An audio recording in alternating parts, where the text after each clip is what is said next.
তিনটা মোটর নিয়ে গেছে এর আগে, তিনটা মোটর নিয়েছে।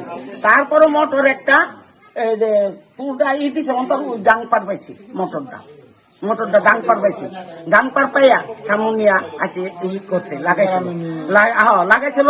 আচ্ছা আমি খুঁড়াইয়া তারপরে ওই যে 21 তারিখে উদি ভাঙছে, সব কিছু মাল যা আসলো উড়াইছে। হে বিটু আছে, হ্যাঁ ঘরে যা আসলো ওই ঘরে ট্রেনিং খেয়ে গেছে। ট্রেনিং আসলো, টেবিল আসলো, মেশিন আসলো, সব ঘরে। এই যে সিলাই মেশিন। আমার এখানে দোকান আছে 13 বছর। আর এই মকবুলের ফ্যামিলির সাথে আমার ঐতিহ্য সম্পর্ক। এটা কোনো নতুন করে আসি সম্পর্ক তা না, আমার ঐতিহ্য সম্পর্ক।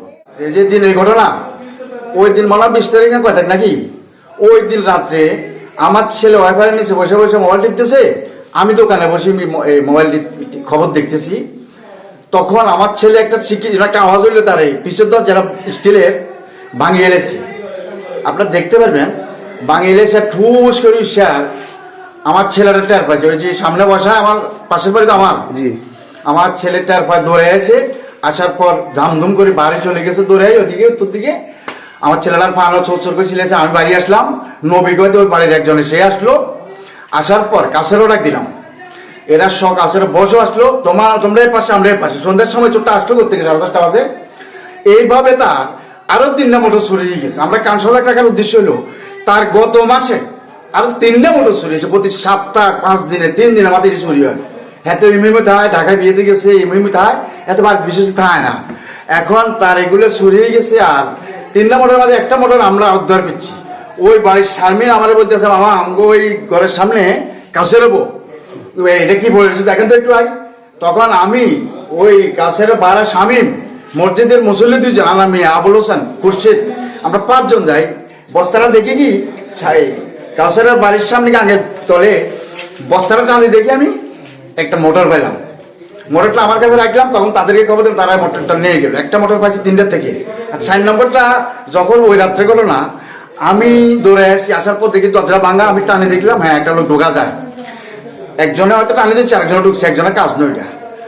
আর এখন থেকে আমি কথাটা রাখি গেছি, এখন থেকে 15-20 দিন আগে মকবুলের ব্যাপার একটা নিয়ে আমরা ওই কথাবার্তা বলছি তোমার সামনে। 70-80 জন মানুষ একজনের লাগাতে মারা হয়ে যাচ্ছে মকবুল নিয়ে। আমরা এই নিয়ে ঝামেলা করতেছি।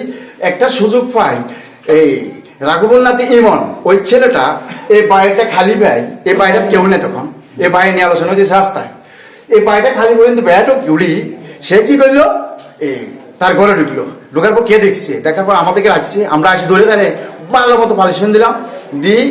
এরপরে সে স্বীকারোক্তি সে এলাকার আসবে না, সেই গণস্বাক্ষর আমাদেরকে দিয়ে গেছে। গণস্বাক্ষর কাজটা আমার কাছে আসে, এলাকাতে আমরা বিতাড়িত করে দিচ্ছি। এছাড়া আবার পরের দিন ঢুকি ক্রাইম বলে করতেছে। হ্যাঁ, আরো কয়েকটা ক্রাইম ঘটে গেছে এই ছেলেটা ঘরে ঢুকি। এখন এটাও কে করতে পারে 15-20 দিন পরে, এটাও আপনারা এই করবেন। আর আমি যখন এখানে আসলাম, আসার পর দেখি দরজা ভাঙা। এরপরে তার মোটরটা আছে না, মোটর তার পজিশন থেকে লড়ে গেছে।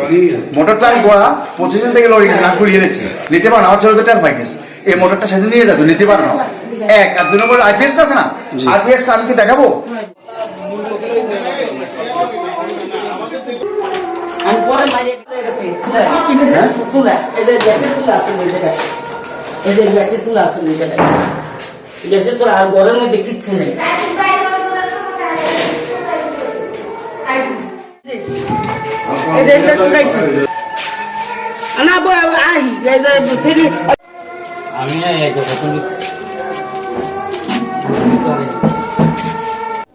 আমি এইসব মানুষ এই কাঁচাটা বলি, কাঁচাটা বলবো অনেক খাতে যাচ্ছ মানে আমি